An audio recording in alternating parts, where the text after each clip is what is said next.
Hey YouTube, so it's NejiYGO here again, and thanks for stopping by. We're going to be doing updated Odion deck profile here. Really excited to get you guys this one, as I think he kind of slipped us way back into being a good matchup for a lot of decks in the format. Let me know what you guys think. Like, comment, subscribe, and don't forget to check out all the merch we got on our channel now. Yeah, really cool stuff. I'll be repping it. If you guys are going to nationals in America, North America, in Indianapolis, I will see you guys there. Hopefully, some of you get some of the merch on the website, and yeah, I'd be more than happy to meet up with you guys. So yeah, let me know. Without further ado, though, let's get into the deck profile, shall we? So first off, obviously we're playing 3-man with the Mark. The man, the myth, the legend. It's the guy, right? He's the dude. He's who you want to see all the time. Obviously, you're playing 3 of. I think no matter what variant you're playing, he is your 3 of, because the variant does need this to be their normal summon, and he is an amazing card. He is the heart and soul of the deck, and he is what makes this deck meta relevant. Not meta relevant, but I guess anti-meta relevant. We'll leave him up there just to kind of like future reference, right? And then we are going with 3 Anubis. I feel like the 3 Anubis is the correct choice here because he lets you see man, right? And he's an extremely important grind game piece, especially with the list that I'm playing. I think Anubis is just insanely good, especially in the grind game. So yeah, 3 Anubis, definitely want to be playing 3 Anubis here. And then the 1 Merciless Scorpion of Serket comes in clutch. I'll show the combo in a bit. But yeah, Merciless Scorpion of Serket, insane card. Really, really good card. We are playing the Statue of English pattern. This is Detonator Trap, so Detonator 2.0. We are playing the 1 of Embodiment of the Apophis, the 3 Swamp Deity, and the 2 Apophis the Serpent.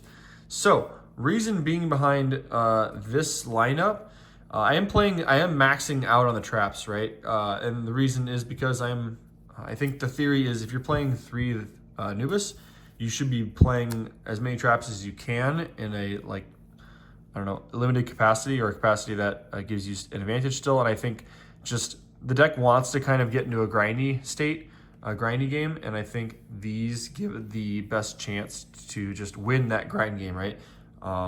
Yeah, like Swamp Deity, broken card. This card's great, right? But I think playing this deck any other way besides trying to play the full lineup of traps, I think is a mistake, at least right now, until we get further support, knock on wood. And then we are playing the 1 Terraforming. Shout out to Brandon for the ulti, because the 1 Terraforming, as you guys know, leads to treasures, right? Terraforming gets us treasures. So it is a treasure card, and treasures is also an insane card in the deck. Really can't interact with it for the most part. I will say the tricky part going second is if your opponent does make Detonator, like, it's really hard to lead off with treasures, for sure, especially if they don't know the deck. But if you save your Imperm, or 1 piece of interaction for the Detonator, it's really good. Yeah, so I guess most of the time if I have 1 Imperm and I'm playing this, I will be saving that Imperm for the Detonator, because that is the 1 card that kind of messes with and interacts with treasures. So other than that, pretty hard to interact with treasures. Also, 1 OG Temple, only playing 1, you don't need to play more, in my opinion. And then the Sauce card, Defense of the Temple. I will show you the combo later at the end of the deck profile here. But Defense, essentially what it says is it's a fusion summon card that lets you fusion summon 1 Earth fusion monster from your extra deck, using monsters from a hand or field. If you use a monster you control that mentions Temple of Kings, you can also use face-up monster your opponent controls as a material. So it becomes a super poly, essentially, for this guy, who requires a monster with 2,500 or less attack and a Serket monster. So you search your Serket, and I'll get into it later, right? And then you fuse it off with this. But and it says if you control Temple of Kings, you can banish this card from your graveyard, add 1 Dangerous Divine. Doesn't come up because we don't play the Dangerous Divine package anymore. So really neat card though. So we are playing 1 Prosperity though. Insane, right? Maybe I should move this forward a little bit for you guys. Show off the QCR rarity. Yeah, so we're playing the 1 Prosperity. we are playing the one Small World. Psych, we're playing 2 Small World. Small World's honestly insane in this deck, and you're going to see why, along with Triple Tactics Talent and the Call By. You know, we're playing, I don't know how much non-engine this is. This is just, I think 19 engine is where we're at. So I think we're around 21 non-engine. And the smaller package is totally necessary. So taking these 3 holy cards out, which are just really good, and I'll leave the smaller package up here. We are playing 2 Ghost Bell and Haunted Mansion. Ghost Bell and Haunted Mansion, just insane card. Covers a lot of things, which is why I'm deciding to play it over something like Ogre or Valor. It covers a lot of matchups, and I think the versatility is there, right? Along with that, 2 Nib. The 2 Nibiru. Reason being for the 2 is because normally you don't want to see the 3rd. You can banish it to thin out the deck if you don't want to draw it. And it's just a great card to have in hand, even though it does suck to draw for turn. I just think 2 is a proper ratio, and a lot of people should be playing it at 2. And the reason why, another reason why you play it 2 is because you play this guy in the main. So the Pirellias are an interesting card. I don't play the Fuelos just because the Pirellias don't play into tactics at least as much right now. And a lot of decks summon from hand at least right away, so you're pretty much guaranteed a draw. And if they have the Ash, it's like whatever, they burn an Ash. But the Pirellia, I think, is just a really solid drawing card in the deck right now. So it helps you get into all the other things. And then obviously 3 Droll, right? I think Droll is the best card in the format by far.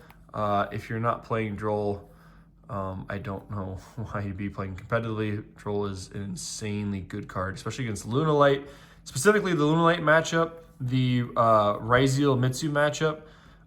Droll goes insanely hard because it shuts down Lunalight, and then the Ryziel Mitsu, you just activate Droll, right? And then they play through something. They make an A board, right? They make, like, I think two interruptions under Droll if they have a good hand. And depending what they have in their hand also, like maybe Impulse, but yeah. 3 Droll for sure. And then 3 Ash Blossom and Joy Spring. Still one of the best cards in the format. It has survived the test of time. No other card besides Adamas Purge really covers what Ash does. You know, just I think Ash is and will always be a main deck staple for a while. And then 3 Imperm, because we need to play the traps, right? The 3 Imperm, I think, necessary for sure. Yeah, that's all I'm gonna say about that. But the Small World bridges, right? So the interesting math on the Small World bridge is that Small World, if you have Small World plus Ash Blossom, you can be bridging that into Droll because of the 0 attack bridge. And that, my friend, bridges into, where is he? Anubis, right? So a lot of the hand traps will be able to bridge into Droll and then Droll into Anubis. So there's a lot of good synergy there. And not only that, if you have, where is he? If you are stuck with Pirellia, it doesn't feel amazing, but you can go Small World into Pirellia into Man, because they're both level 4s. And then you can go Man into Anubis because they're both Earths, and I don't share anything else. So you can still get to a Man with Pirellia, but you'll lose a Man. So it's like, it's okay. And then the other one that does come up often besides Ash is like Bell, I guess. If you have Bell in hand, another thing that you can do is still just do it to Droll, right? 0 attack, and then go into Anubis. So I think every hand trap does it, I'm pretty sure. Nib, obviously a little bit more synergetic on that plane. I gotta double check the levels because I don't really banish the levels all the time. Yeah, so Nib's level 11, right? So you can go Nib into Anubis into Man. Nib's a little bit of a better bridge in that sense. Not that you'd want to like permanently get rid of a Nib because it's a pretty good weapon, but if you really need engine, then yeah, you can go like Small World, Nib, Anubis, Man. So Smarwood bridges are pretty insane in this deck, especially in decks that play high hand trap count. I think Smallwood is a great option for decks that do need to see the engine more often and play a high number of hand traps. So deck count is at 41, I believe. So extra deck we're playing the one mythical beast, Divine Scorpion Beast of Circuit. Card's insane, helps break boards, helps OTK under nib, under 5 summons, is crazy. Especially when you get him out, because if they're sitting on nib and you make him on your 4th summon, you're killing them. Especially if they don't have a body, because on summon you'll get a banish their highest attack monster, and then he gains attack equal to that banished monster's original attack, and then he can attack twice because your summoning condition already banished level 10 higher monster. He's insane, like really insane. I don't know why like Odion players would not be playing this card. He's totally worth playing, especially going second. The deck needs help going second, so. Yeah, insane card, and you know I've OTK'd more times than I can count with him, so pretty good. And then 2 of the Apophis. Apophis just solid card, your grind game card. I don't think you need 3. Like you could play 3 in the main, but I don't think you need it personally.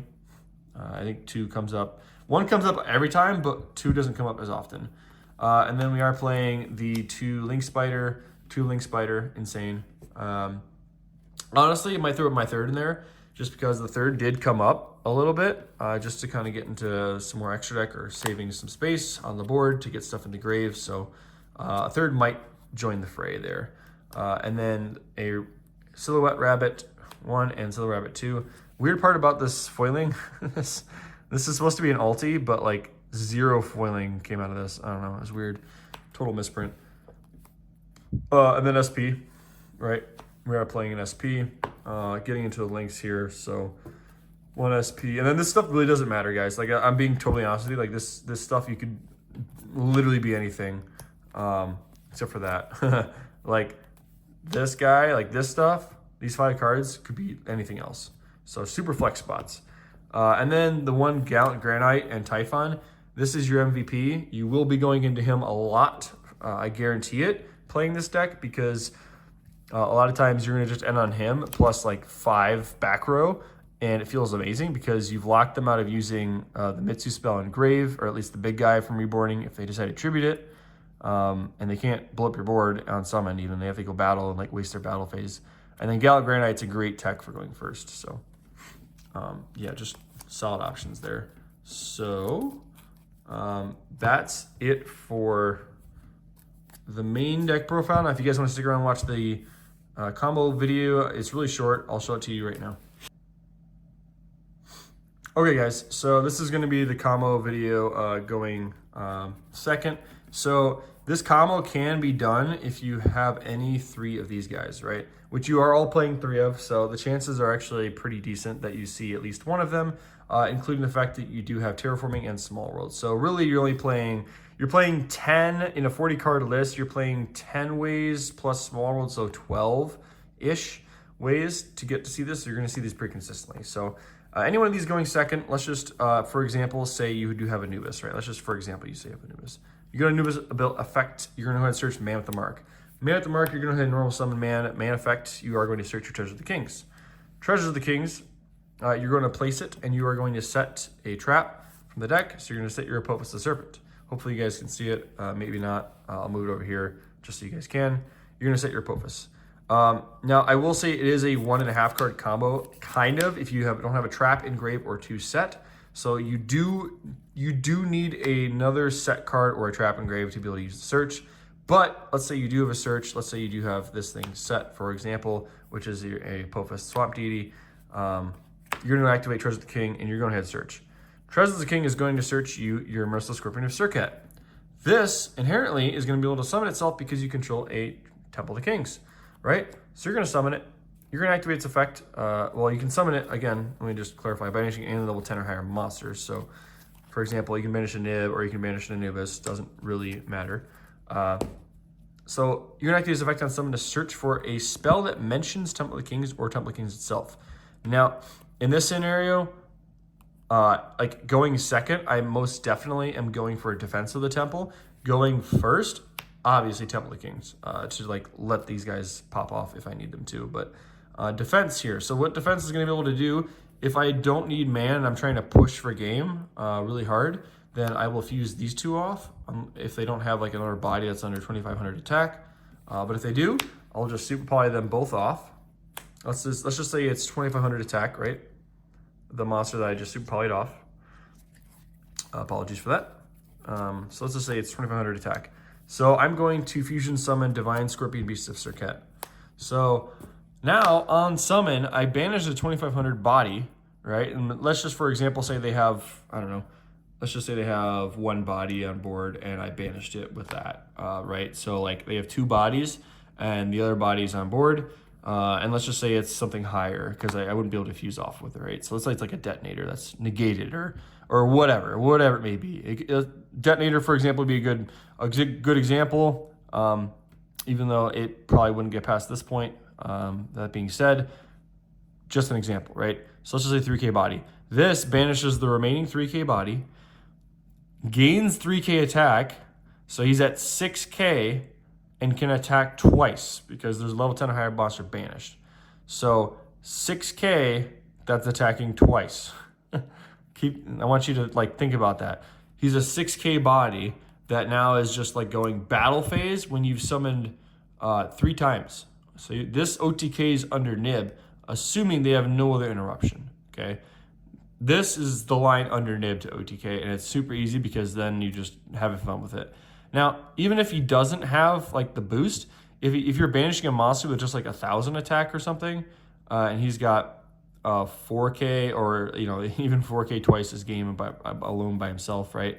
But that's where you come in handy with having traps engraved with Anubis here, because the Anubis pal, and let's say it's late in game and you're like doing this for follow-up for like turn 3, this Anubis guy here can shuffle these guys back to summon himself and gives you a really nice great advantage, especially when you bring him out, because on summon 4, you can just go battle phase, attack with whatever, and even if he didn't do, like, let's just say he banished a 1000 attack monster and is at 4K, he's still attacking twice. You can go 1000, 3000, they're at 4000, and they have to deal with him twice to not die, at least in the battle phase, right? So, and he can't be popped because man's protecting him because he's a Serket. Man does not protect a Serket. I apologize. He does not protect Serket, only the Apophis monsters. So, yeah, just like that's the line that goes second to like OTK, and it is a little fragile, but honestly, if you're getting to the point where they haven't drolled you after you search man with Anubis and you've done all your searching, like you're not really scared about anything else besides Nib at that point. So like you should always go for that line going second, at least up until that point. And if you can get to that point where you're searching for it, great. Search for the spell and then use the fusion summon and then attack for game, right? So yeah, just a really fun little combo I like to do, especially to finish my opponent off in style. And they are flabbergasted when I activate the fusion spell, and they're left wondering, what the heck, why didn't I impulse that or something, right? Yeah, so just really fun deck to be playing, and I love you guys for being able to stay through all this and for me to share it with you. So yeah, until next time, thanks guys for sticking around, and I can't wait to start doing, why can't I think of the name right now? I can't wait to start doing Monarch deck profiles for you guys. Super excited about that, so stay tuned. And yeah, love you all. Neji out.